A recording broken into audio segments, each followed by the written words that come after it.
Wait. Before we start, just want to make sure we're clear here. While this podcast talks about sobriety, mental health, and addiction, it is not meant to replace professional medical advice. Welcome to Sisters in Sobriety. I'm Kathleen. And I'm Sonia. And we're ex-sisters-in-law, brought together in marriage and bonded through our sobriety journey. Join us as we talk sobriety, addiction, and everything in between.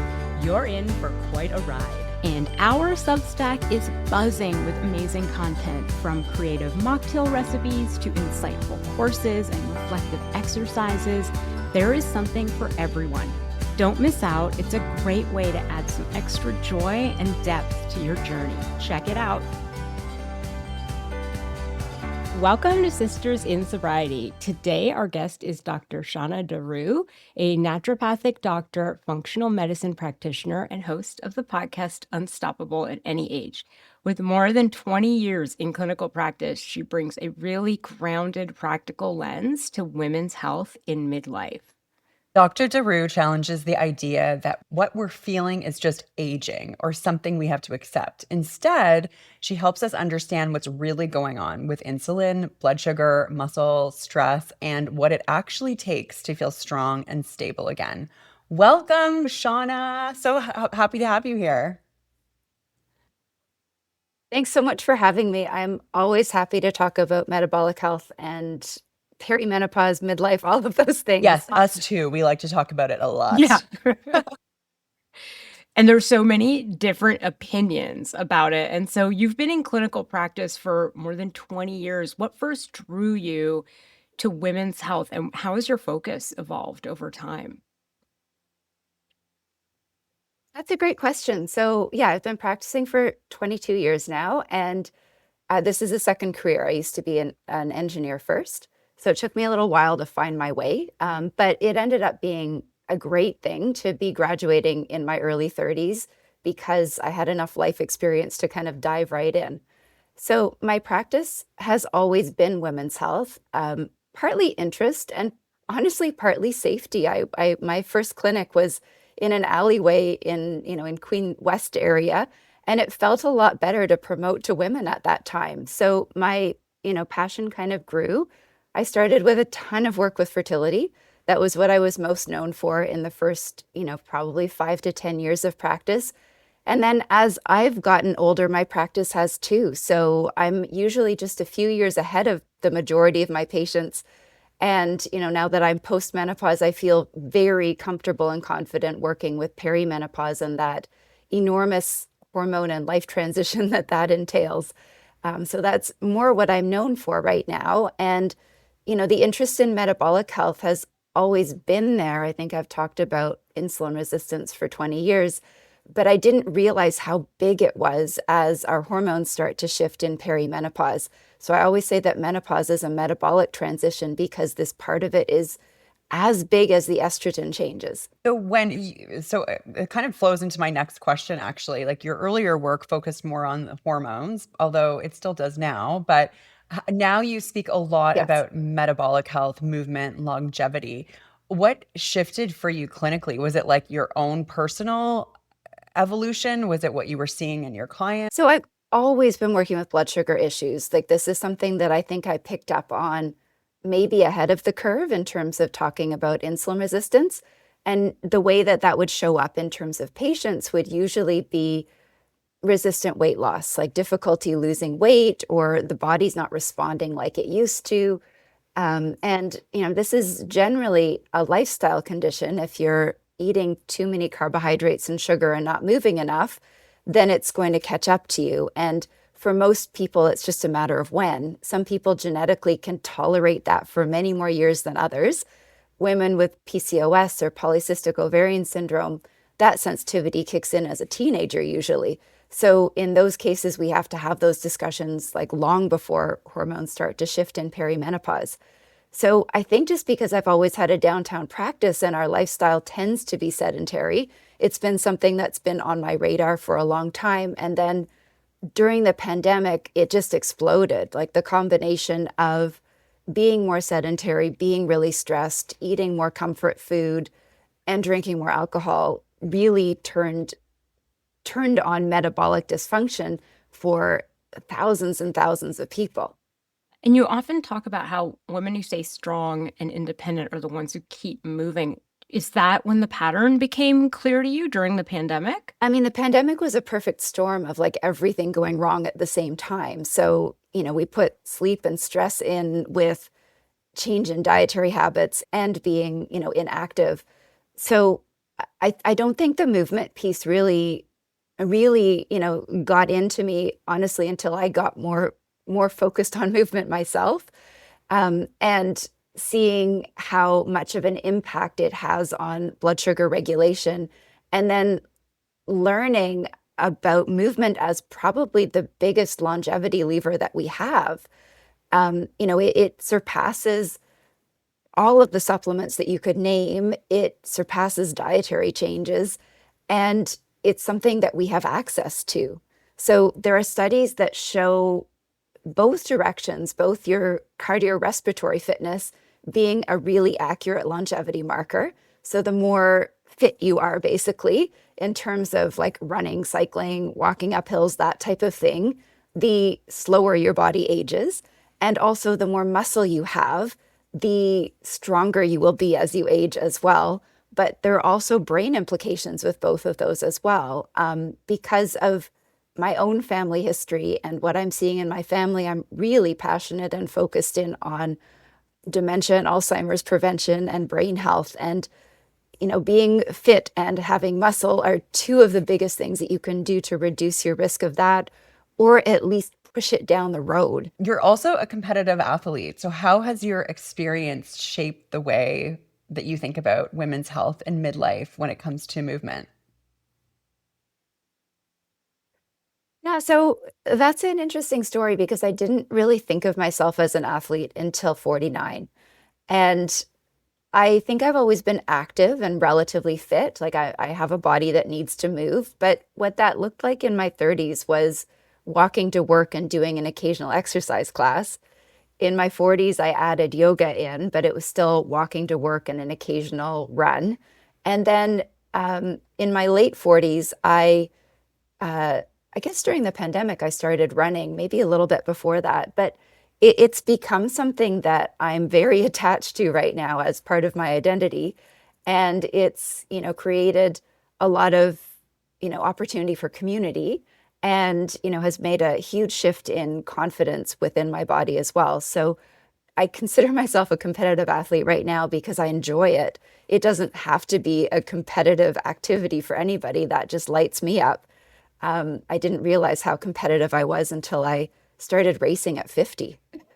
Really funny. Maybe there's still a competitive streak in me that I just haven't found yet, and I'll hit it in a few years. I'm like the least competitive, least athletic person. I honestly didn't know. Like I had never really pushed myself to that level before. And, I think once you get uh, some competence, the competitiveness can grow out of that. And the thing that I love about being a master's athlete is that, you know, the times become more realistic. It's not like trying to be like an Olympian in your 20s. If you stay relatively fit over time, you can actually do quite well in your age category. And I actually find that super motivating. I can't wait to turn 55 to be in my next age category next spring. I wonder if they'll let me into the 55 category. That'd be really motivating. Well, that's how I got in the Boston Marathon, was because the times get easier to achieve every 5 years. So, the qualifying time at 50 seemed doable compared to the qualifying time at 30. That's so funny. Yeah. So you now lead Women Who Move, and you're the host of the Unstoppable at Any Age podcast. What conversation did you feel like was missing for women, let's say over 40, that you wanted to create with these? Well, the Women Who Move has just stemmed from my observation that movement is our biggest longevity lever again. Like if I could make an impact with my career, I feel like getting women moving would have the biggest impact of anything that I could do.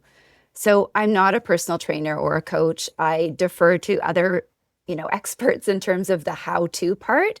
But the motivation and, the information about how it impacts how we age on every level. So in terms of, maintaining our independence through life, in terms of reducing our risk of, diabetes, heart disease, stroke, but also reducing our risk of osteoporosis and Alzheimer's. So all of the things that get us depend on movement, and that can be adapted to whatever our ability or health is. It's not something that has to be running marathons for everybody.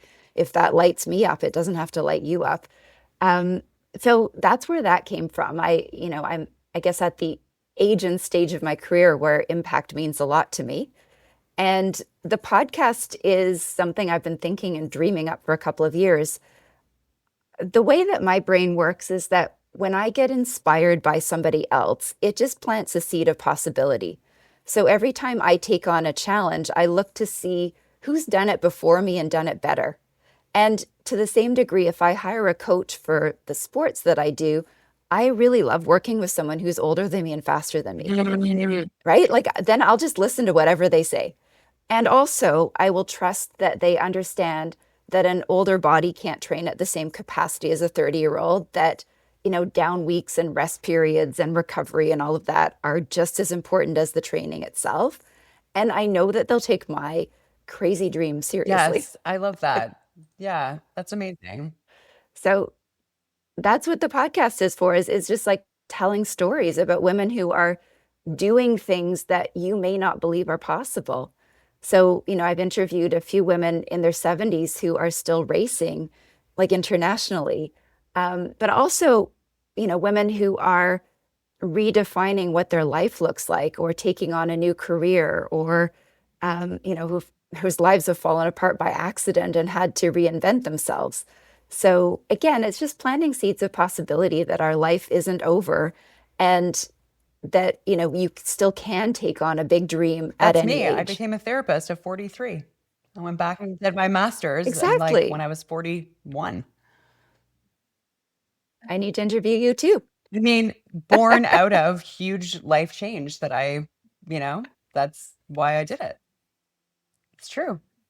You can do it.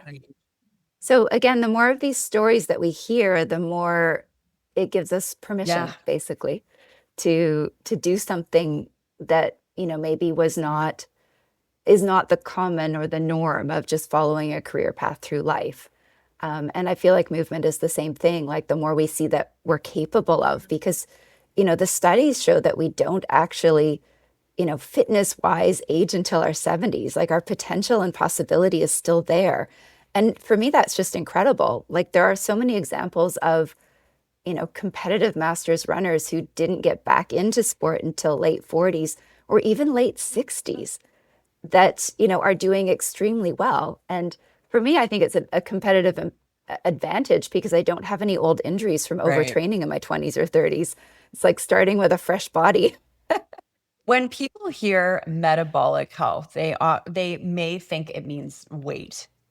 How do you define metabolic health? That's a really great question. So there's a medical definition, and then I can give you examples of what that looks like. So metabolic dysfunction is a medical term that refers to a change in your blood sugar, so rising blood sugar, or on your lab results, that might be something called hemoglobin A1C, which is an average of your fasting glucose for 3 months. It will be a rise in your total cholesterol and low HDL, so the good cholesterol, and high triglycerides, the fat in the blood, and a change in blood pressure. So if any of those factors are starting to shift on your blood work, usually that will show up as a change in weight on the scale.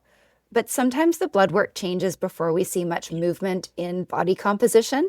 And personally, I don't like focusing on weight because I find that that's an outdated goal, and it tends to put us back into diet mentality of the 80s and 90s.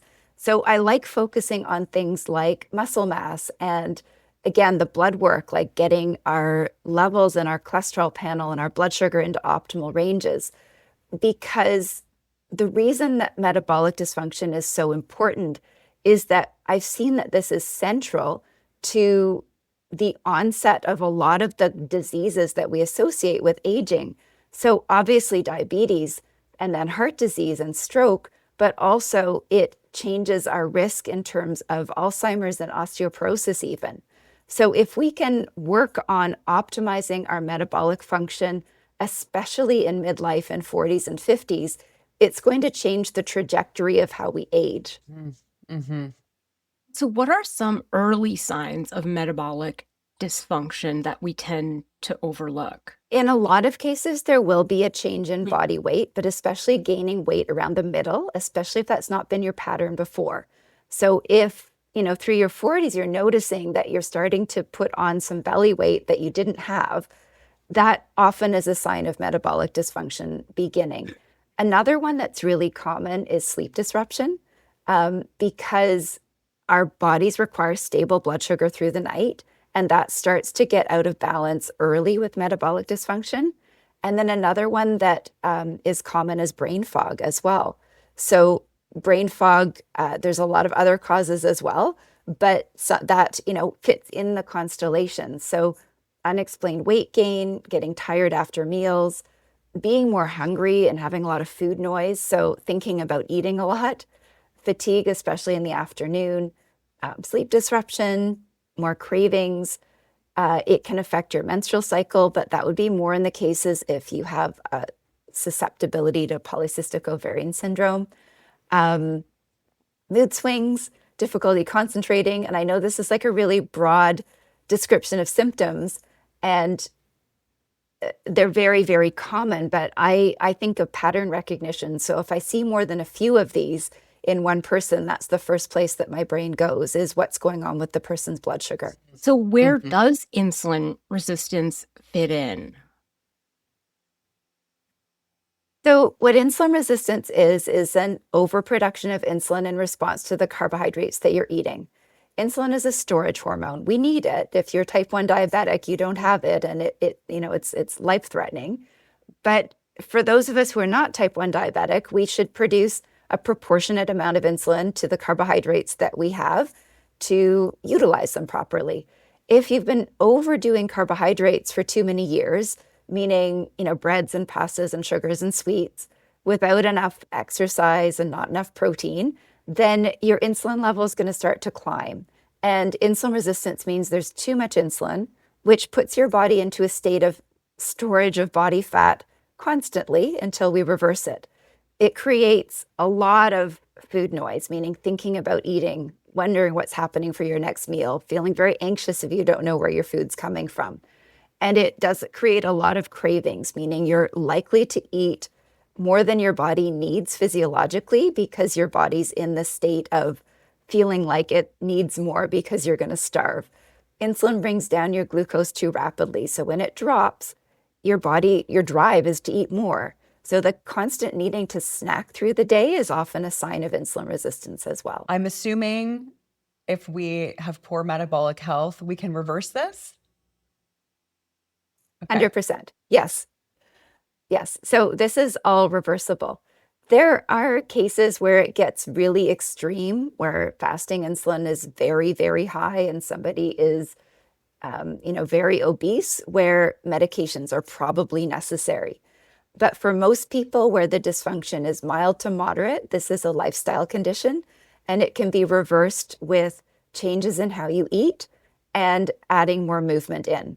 I'm very anti-diet and anti-diet culture. This is lifestyle changes that are slow and gradual, meaning we're not expecting radical results in 2 or 3 months. We're expecting a gradual shift in not just body weight, but body composition. So more muscle, less body fat, especially around the middle, more energy, more muscle.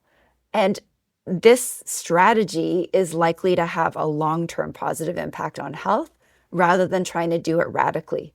Technically, you could reduce it a lot quicker with a radical diet, with stopping your carbohydrates, with a lot of fasting, or with a medication. But those methods are not very sustainable because you're not actually teaching your body how to live differently. I was just about to ask you what your opinion is on GLP-1s. And my guess, but I would love to hear, is that there's a place for them when you're talking about like when the metabolic health is like that there's a lot of obesity present, or a lot of the markers are it's been a long time coming in terms of the metabolic decline. But I'm curious your opinion on them. I have a lot of opinions. I'm not against them, Okay. first of all. They are life-saving medications.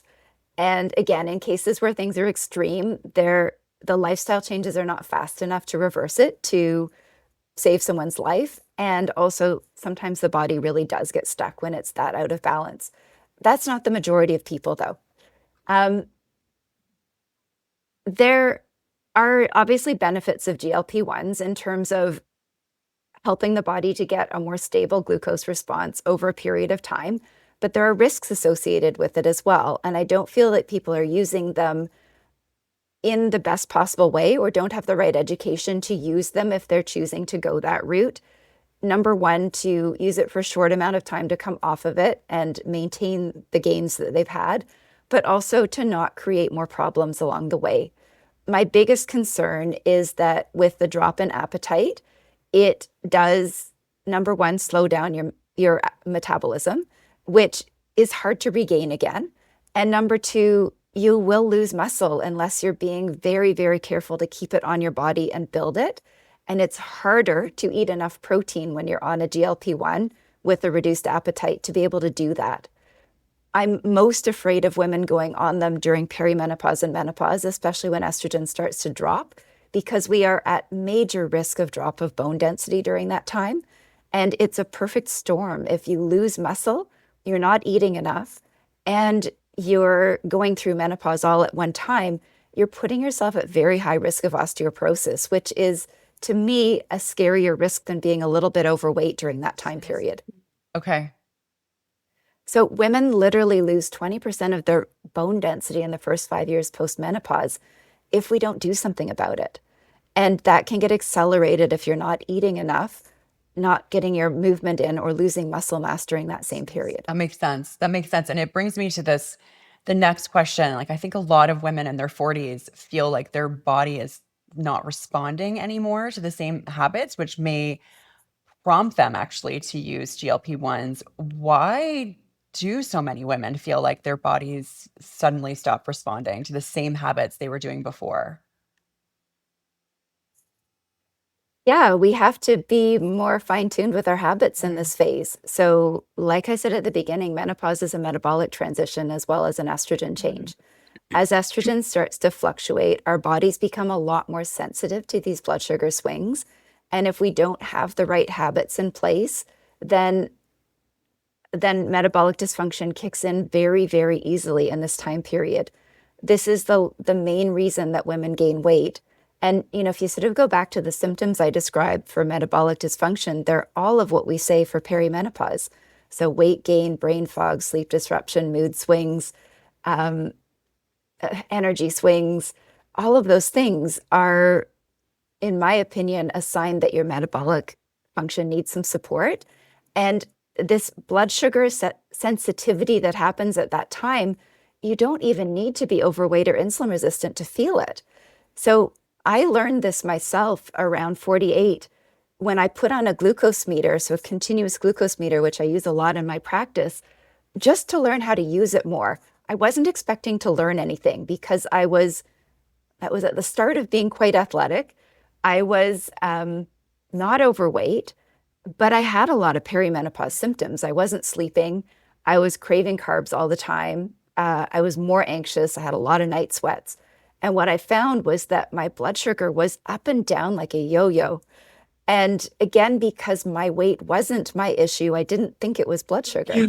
I learned so much with that first 2 weeks of a glucose meter about how important it was to get enough protein with my meals, that a lot of my carby snacks weren't working, that I wasn't fueling my workouts enough or getting enough carbohydrates in after an endurance workout. And again, the protein was the game changer with it, getting enough protein and steadily through the day. So it really drives the symptoms at that time. So when I'm talking with a woman in perimenopause, the way that I frame it is that your body is changing and all the rules have changed, but there is a roadmap. Mm. So what worked in your 30s probably won't work in your 40s unless you've already learned the blood sugar insulin resistance piece early on, in which case you're probably going to breeze through it anyways. So we have to really like hone in on really the basic lifestyle habits that you probably hear everywhere online: getting enough protein, walking after your meals, putting on muscle, not overdoing the sugar and sweets, prioritizing sleep, stress management. And I know it all sounds really basic.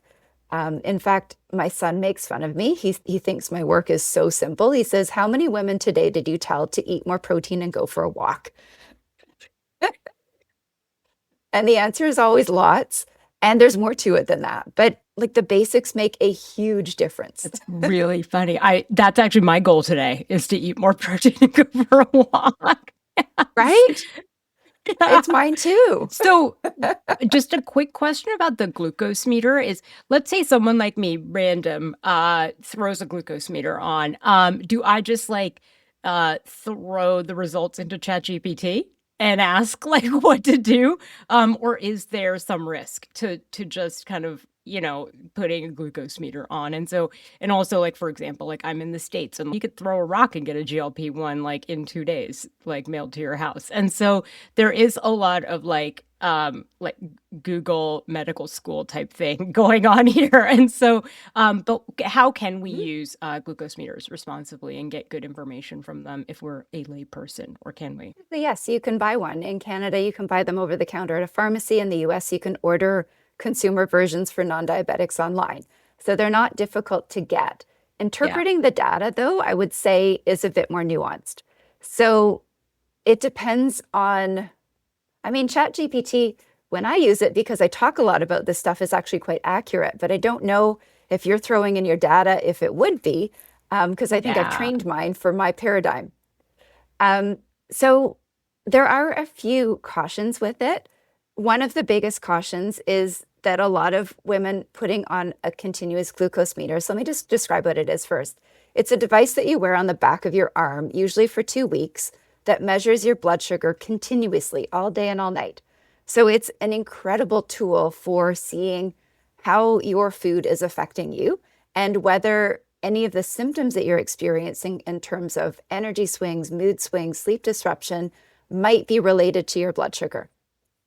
So in the US, it's a little bit easier because the consumer models do have a narrower reference range for a non-diabetic. But one of the big cautions I have is that it's very easy to just become afraid to eat carbohydrates, because a carbohydrate will cause a glucose rise. And then you'll say, oh, well, if I don't eat carbs, then I'm fine. And that's not great for the long run.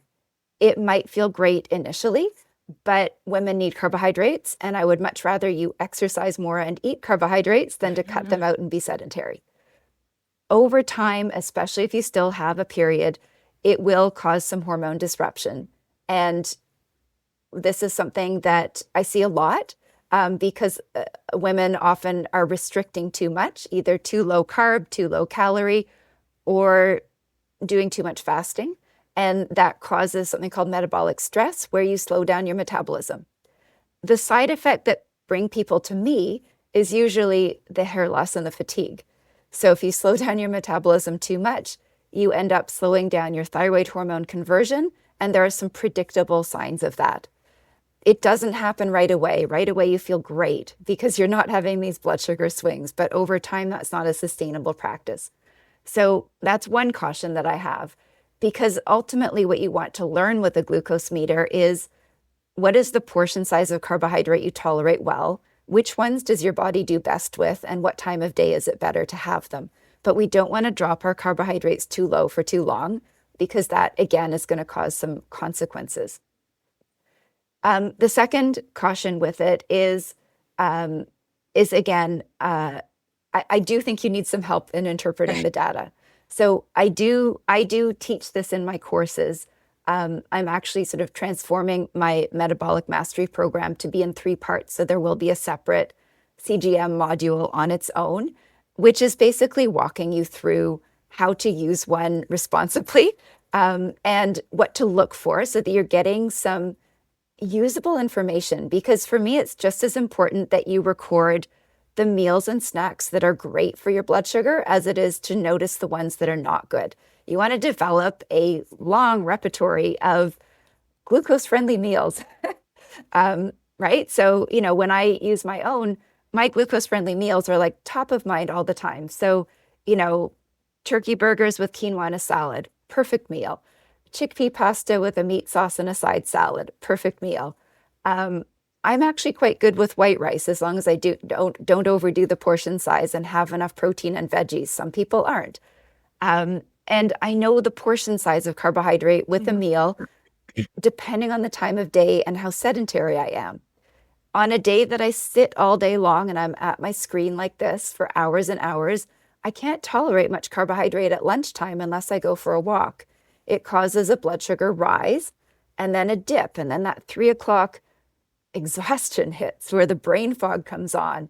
So I change my lunch meal depending on how active I can be. Obviously, it's better to go for a walk and eat the carbohydrates, but on days where I've overbooked myself, I don't eat a lot of carbohydrates midday when I'm sitting. Mhm. So it just gives you a lot of information, and then you can tweak because every body is different, I'm assuming. Hmm. Yes. Yes. Yeah. Everybody's different. And then when you add in exercise, you're going to have to tweak it again because I'm a big fan of fueling your workouts, meaning having something to eat before you start, and then making sure that you replenish with your protein and carbohydrates also if it's an endurance session after the workout, because that's going to keep you stable for longer as well. So there's a lot of trend of fasted workouts, and I don't feel like women's bodies respond very well to that, especially in the long run as well. And you're going to feel better if you eat something first too. Like it's going to Yeah. feel like you've got, the energy to get through it as well. What role does chronic stress play in metabolic dysfunction? Hmm. Big one. So again, it's something that sometimes you can see with a glucose meter. You can see your blood sugar go up when you haven't eaten anything. So when cortisol goes up, it raises glucose. So if you're turning on a cortisol response chronically through the day or the night, you're going to see more of an elevated blood sugar, regardless of what you eat. So that's actually cool to see that in practice. And again, when your stress is high, chances are you're not making the most the best choices food wise as well, because a lot of us self-medicate with food to calm ourselves down. Carbohydrates do raise your serotonin and make you feel better, but then that creates a vicious cycle in terms of your stress hormones and your blood sugar response. So it does play quite a big role. But what I like to counsel women on in terms of stress is that our bodies are actually designed to withstand a lot of stress, but we need to build in downtime and relaxation as well. So something that I learned a long time ago in a stress coaching program that I took was that it's not how hard you work, it's how well you rest. So that actually really changed things for me because I'm a very type A doer. And it was refreshing to me to learn that it wasn't about doing less, it was actually just building in the breaks through the day. And that if I had a big push, making sure that there was a weekend that I could recover, freeing up some afters, like, after work hours, like just Yeah. allowing the recovery time is kind of the game changer there. I think that's I love that actually. It's about the rest. I think that's really important. I wear out an Aura ring, and this morning and yesterday I had like messages like, it's gonna be okay, Kathleen. It's gonna be okay. Like, have some rest. And I love the messages it gives me because it can show in real time the stress, right? But it also shows the rest, which is amazing. Yeah. Yes. Yeah, I have an Aura ring too. I love it. It just helps me. Again, I'm a chronic Mhm. overdoer, and it helps me to stay Mhm. accountable to that or to see when I'm, pushing through things. Uh, and I use it also for training and recovery as well. So I can tell when I'm recovered Yeah. from a hard workout and when it's time to go again. And sometimes it takes a couple of days. And in your head, if you're on a high from like pushing yourself, you're not going to really feel that in your body. So it's nice to see the data to just remind me. Yeah, I love it too. So, speaking of ways we use to cope with chronic stress, one of those can be alcohol. And at a basic level, what does alcohol metabolically do to our bodies? Yeah, so there are a lot of impacts of alcohol. Some of it depends on how much you're drinking and the time of day and the frequency of it as well.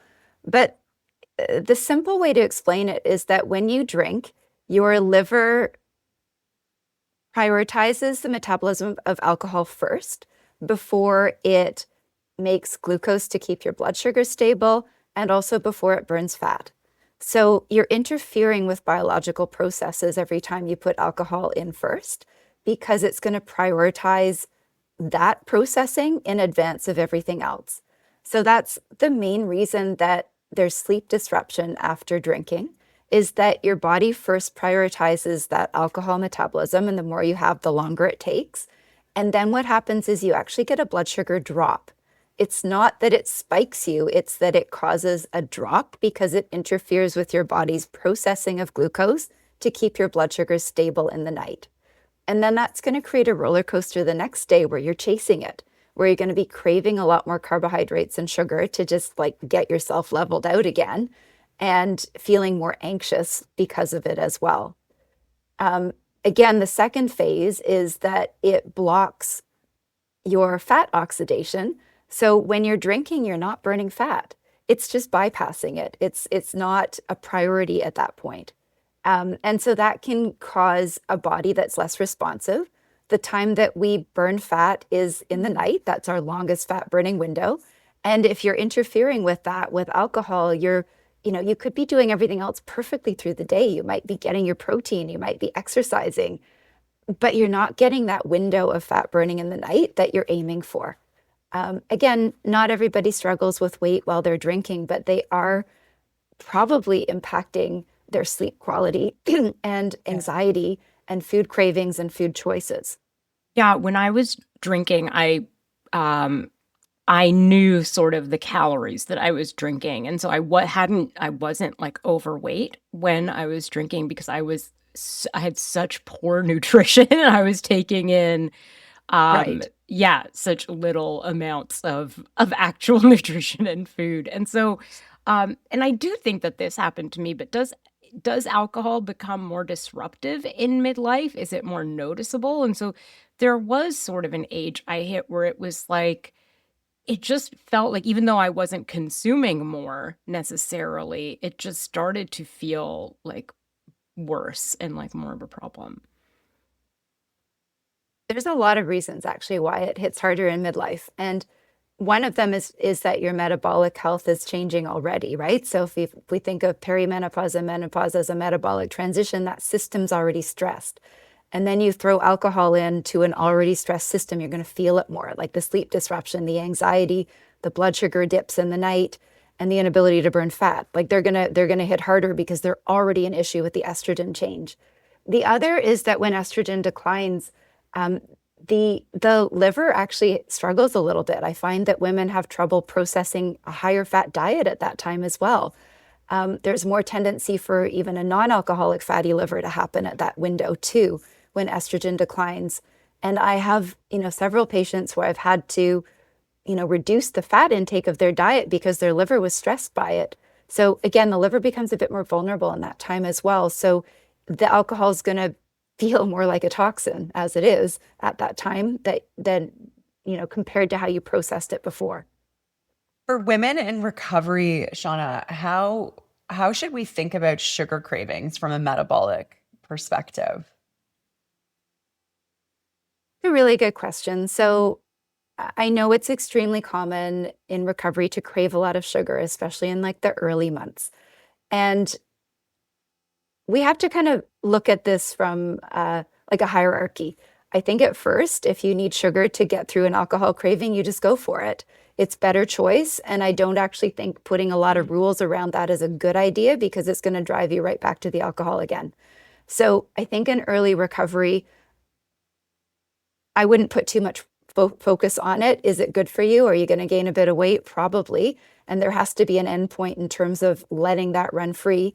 But in early recovery, I don't think fighting it is actually a good idea. I think it creates so much pressure that is going to sort of, drive you back to drinking a little bit sooner. Over time, though, that strategy does need to shift. So why do we crave sugar if we quit alcohol? Part of it is looking for reward, and sugar is the quickest way to get a reward in our brain other than drinking. And the second part of it is that your blood sugar has been on a roller coaster for a while, whether you've been aware of it or not, and your body's going to be looking for something to perpetuate the same kind of roller coaster and fill in the gaps. So what we can do over time, so once you're through the initial part and feeling a bit more stable in your sobriety and you have the bandwidth to look at your cravings, is I like to take a practical approach of listening to what the body is asking for and seeing if we can do a bit of a sidestep. So for me, a sidestep would be adding a healthier treat that's going to give the brain a feeling of reward, but maybe the body a little less harm. That might be something that is naturally sweetened rather than refined sugar sweetened, but still going to taste really good. So it might be, a muffin or a chocolate chia pudding or something that's sweetened with dates or maple syrup, and having that at the time of day where you tend to crave the most. So it's like saying yes with a boundary and making this part of your plan rather than something that you're trying to willpower against it. This is my strategy with sugar cravings in general, is that we still need pleasure foods in our plan. Food should still be love, but we can do it in a healthier way. And there are tons of ways of making treats that are sweetened well, that are actually more satiating because they have some fiber and whole foods in them. In fact, real foods tend to spike glucose a lot less than processed ones in general. So even making a dessert with real ingredients is less harmful than buying something out of a bag. Mhm. So my approach is to honor what the body is asking for. Initially, just let it run for a little while. Don't put any restrictions on it. If you can get off of alcohol and you need some candy or chocolate for a while, I would not stress about it. But there is a point in time where that's going to have to shift. And this is where we do the sidestep. Most people who've been drinking tend to have their cravings in the evening. That's not the best time of the day to be eating a bunch of sugar. But bringing some mindfulness to an evening snack is probably what I would recommend there. Prepare something that looks and feels pleasurable for yourself. Put it on a plate, pay attention to eating it, make a cup of tea to put with it, or a fancy non-alcoholic drink on the side, whatever it is that you need to feel satiated, both mentally and physically, and enjoy it. The need for that will shift over time. This isn't something that your body's going to want and need forever. Okay, that's great. I know I did your metabolic mastery program, which was amazing. And one of the things that really shifted, I had a full-blown sugar addiction. And when I did that program, for the first maybe week or two, I would have like berries with a little bit of maple syrup and some coconut yogurt, like during when I always craved an evening snack. And then after a couple of weeks, I actually didn't need it at all anymore. Like I didn't crave it. I didn't like it wasn't a rule. I could have it if I wanted to, but I just didn't feel like I needed it. So it really helped shift things over time. Yeah, I mean, the natural sweeteners are less addictive to the brain. So it's easier to say yes and no to them. Like things with processed sugar and a lot of packaged foods, they're designed to be literally addictive. They fill in the opioid receptors, they act like cocaine. The more sugar you eat, the more you want.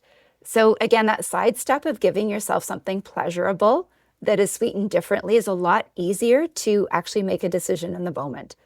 Personally, I love sweets as well. I've completely in the past 10 years changed my relationship with eating by this theory of yes with a boundary. I have a treat every single day, and it's usually homemade, and it's usually, again, my healthified version of something.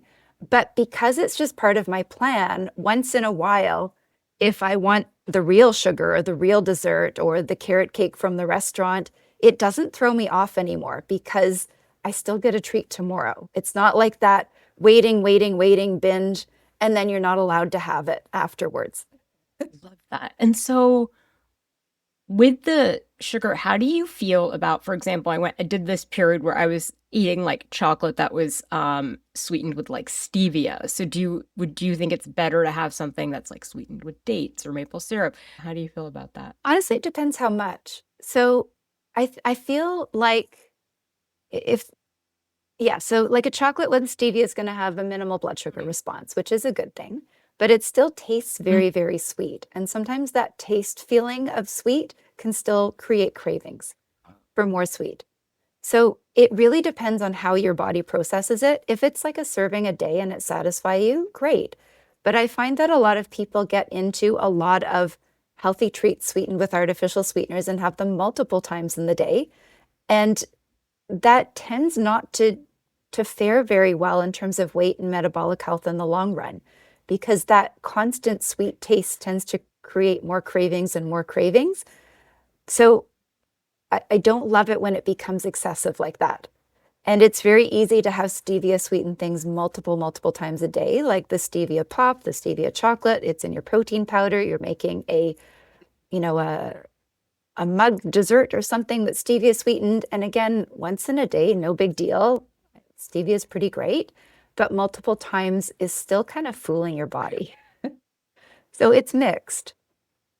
So, Shawna, walk us through what a realistic first week of improving metabolic health looks like. Is it changing everything at once? Is it making small changes at once? What does that look like? Yeah, that's actually why I created the program, like the Metabolic Mastery program, is so that we can break it down one step at a time and master it. Because what I was finding is that in my one-on-one practice is that, yes, I can explain exactly what you need to do, and it seems really straightforward and simple, but most people weren't actually doing it. So they needed some more support in terms of implementing each of the steps. I always start with protein first. So upping your protein intake, figuring out how much protein your body actually needs, getting it in 3 meals a day consistently, because this is actually a really hard step to do if you're not used to it. Having protein regularly through the day locks down your blood sugar for longer. You're going to feel more satiated between meals and you're going to have more energy. So I always start with the protein step first. And it might take a few weeks to master that, to just get used to having protein around at lunchtime, to finding a protein meal that you can eat in the morning. Dinners people usually do pretty well with. Myself, it's always the lunch protein. If I don't have something handy, it's just really hard to make it happen. So getting in the habit of having either leftovers from dinner around or, buying easy proteins, having things, because once you have the protein, you can build a meal pretty quickly. So I always start with protein first. Step 2 is adding in daily movement. So before we start taking things away, like restricting carbs and sugars, I like to get the protein and the movement in first. Daily movement is just your steps, getting up regularly through the day, not being as sedentary. What people notice with the glucose meter on is that your blood sugar is very hard to control if you sit all day. Any carbohydrate causes a glucose to rise, and then that starts to affect your cravings, your energy, and your focus. So adding in movement, the most impactful time of the day to move your body is after your meals. So what it does is it literally changes the signaling of what's happening with your blood sugar, so that instead of blood sugar goes up, a little bit goes to your liver and your brain, the rest of it's still circulating, and then your body's going to make some insulin to store it. If we move, we are giving that glucose someplace to go, which goes to our muscles. So this is not burning off your meal. It's just getting the bigger muscles, especially your leg muscles, moving after you eat to change the signaling so that less of your blood sugar causes a rise and then an insulin spike. So if we can add in even 10 minutes of movement after a meal, ideally 20, for 1 meal a day, maybe for 2 meals a day, it's going to make a huge impact on that blood sugar regulation. The more regulated you are with the protein and the movement, the easier it is to then have the discussion about the sugar and the carbohydrates, because you're in a more stable place. So it's easier to shift those habits once the protein and the movement are in place.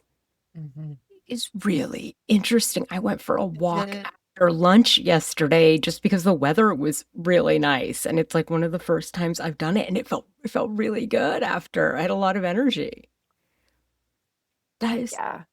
I know you don't have that sugar low in the afternoon. yeah, that's really interesting. What types of movement are most effective, would you say, for blood sugar regulation? They're all important. I like to stage it though. So for me, daily movement comes first. So getting your steps up. And what the science says is that we're ideally aiming for an average of 7,000 steps Yeah. a day for health. That's the tipping Okay. point.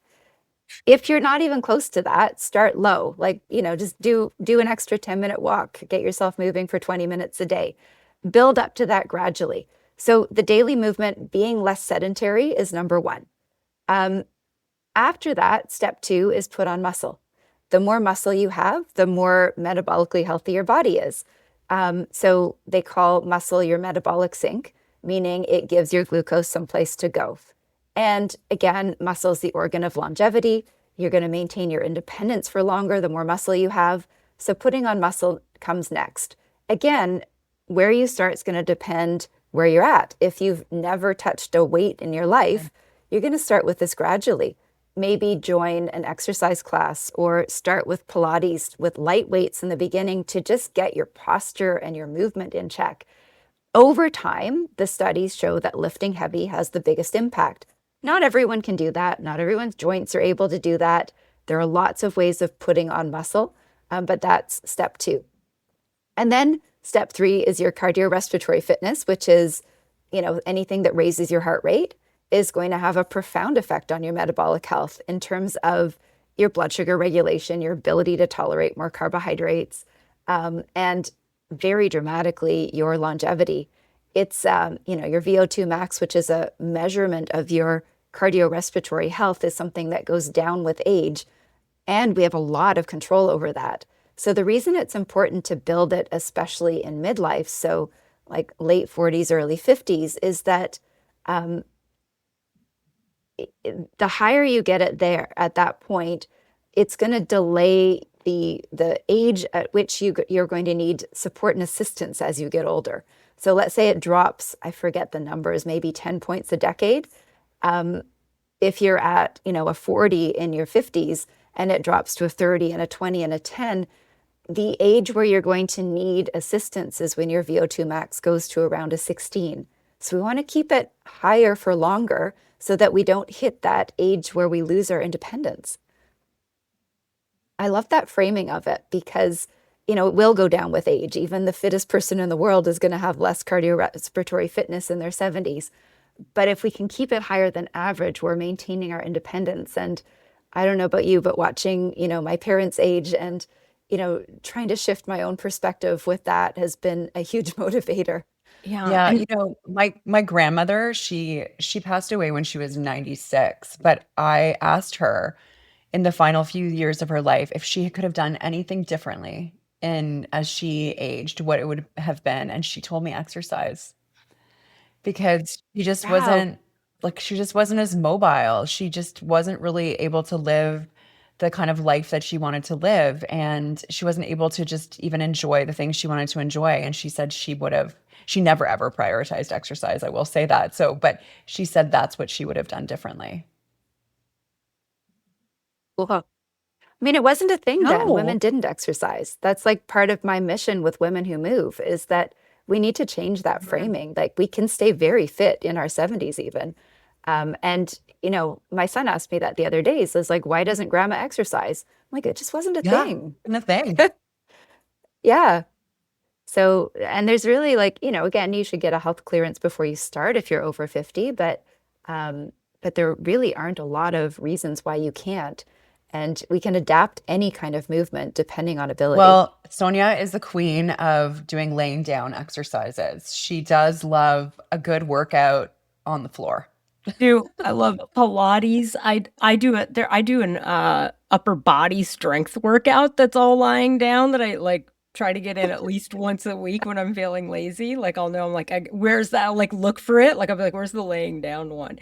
And it's good because you're doing like Awesome. flies and you're doing like It's true. I know, it's so good. Yeah, but I That's great. Yeah, adapt it to where you're at. yeah. There's no one way of doing Yeah. anything. Like I know online it looks like, you've got to lift heavy and you have to do this and you have to do that, but really like, you have to love what you do. It's got to light you up. You got to find something that you enjoy that I like finding community and people to do things with. It helps because then you get that other layer of, joy and satisfaction with it. Um, yeah, so there's many, many options. And yes, there's maybe a perfect way of doing it, but it doesn't need to be perfect to be health promoting. Okay, so speaking of that perfect weight, I would say maybe in the last like year or two, prioritized consistency over intensity. And so I have my like lazy day workouts. And so what do you think is more important? Is it the consistency or am I doing it wrong? Should it be the intensity? Should I just like on the days I'm feeling it, should I just go hard? And on the days I'm not, should I just like feel like doing anything? Yeah, so I love that actually because that's something I say a lot is flexible consistency because it's a lot easier to maintain a habit than it is to build a new one. And exercise is funny that when you stop doing it, it's very hard to get back on. Even myself, if I don't work out for 3 days, I want to sit on the couch. I don't want to do it the next day. So even somebody who is athletic will get that feeling if you take a break. So it's better to adapt what you do so that it's consistent over time and you've built a really solid habit. In terms of, how much intensity, my rule of thumb for women, especially over 40, is that you only want 2 intense sessions per week anyways, right? It's not supposed to be every day. So for me, I'm a track runner. So my intensity is on the track. And I have my 2 sessions, Monday and Thursday night. And for those ones, I push as close to all out as I can. The rest of the week are not intense sessions. In all of my, my strength, my mobility, my easy runs, they are moderate to low intensity. And I also give myself permission to have down days or totally shift the workout if I need to so that I can do my 2 intense sessions that week because that's my priority. So women who are not athletes often think that we're supposed to just continuously push hard every single week. But if you ever get a coach for anything, and especially if you're over 40, they build in deload weeks or down weeks every 3 to 4 weeks. So what that means is that your training program gets modified maybe every third week if you're over 50 to be much lower intensity, lower duration, lower impact. And that's how you progress. For me, that was a huge light bulb moment. Like as soon as I told myself I was an athlete, I actually got more downtime. That makes sense. Yeah, now that you're saying it. Yeah, once you tell yourself you're an athlete, you're like, "Oh, I have to build in this downtime because it's so important." But yeah. Yeah. What's your definition, Dr. Darou, of high intensity? Because Yeah. like that might be different for you than I what don't it is for me. I don't think I have a high intensity. I think all mine is medium. Like my max is a Me medium. too. That's what I Yeah. feel like. Um, so high intensity is relative. It depends where your fitness is. So, for somebody who doesn't run, a walk run for 20 minutes is high Yeah. intensity. For me, that's a low intensity day. So it builds as your focus does. So it really depends on what your goals are. If you've plateaued with your workouts, you probably do need to up the intensity once or twice a week, right? If you're just maintaining right now and you haven't progressed in terms of what you can lift or how you feel at the end of a workout or how much of yourself you bring to it, then it probably is the time to progress so that you're actually putting on more muscle mass or, improving your fitness. There is a point that it's okay to coast as well, right? If you're happy with where your base fitness is at. But we don't build our fitness. We'll plateau at a certain point without an occasional push, but it's relative. Okay. So, it's I guess we would call it your level of relative exertion. So if you're pushing yourself to what you think is 80% of your max in any session, I would call that a high intensity session. It's not so much what you're doing at that When you time. say max, though, what are the metrics? Are you looking at like heart rate? So yeah, I will sometimes check out my heart rate to see what is like my maximum intensity. Is it like I can't hold a conversation while I'm doing it, or like how do I know that I'm near my max? Yeah, so that's a good question. If you're doing a cardio workout, yes, it's heart rate related, because you can measure that and you can know where your sort of training zones are, and you can be in that range. So, for a woman in her 40s or 50s, her maximum heart rate might be 180 or so, maybe a little bit lower, a little bit higher. And, her high intensity zone might be anything over 155. So that would be an example. But if you're doing strength or you're doing a HIIT workout or you're doing, a really hard hot Pilates class, it's going to be your relative exertion, which again is probably the point where you can't have a conversation anymore, where you could just breathe out a word here and there. It's easier to define low intensity, like your zone 2, because that's where you can have a conversation, and still catch your breath between sentences. That's like a walking pace or a walking up a hill pace or an easy bike ride type of thing. So yes, if we want to build our fitness for, again, longevity, we do want to be pushing our bodies, but we want to have a good base of fitness for at least 3 to 6 months before you start adding some intensity in, because you're more likely to, get overtired or get injured or not feel great afterwards. I don't think I ever hit high intensity, or I don't No? know. I don't know. Maybe if I'm doing treadmill like uphill. Mhm. But like not with Pilates, not with like me. Yeah.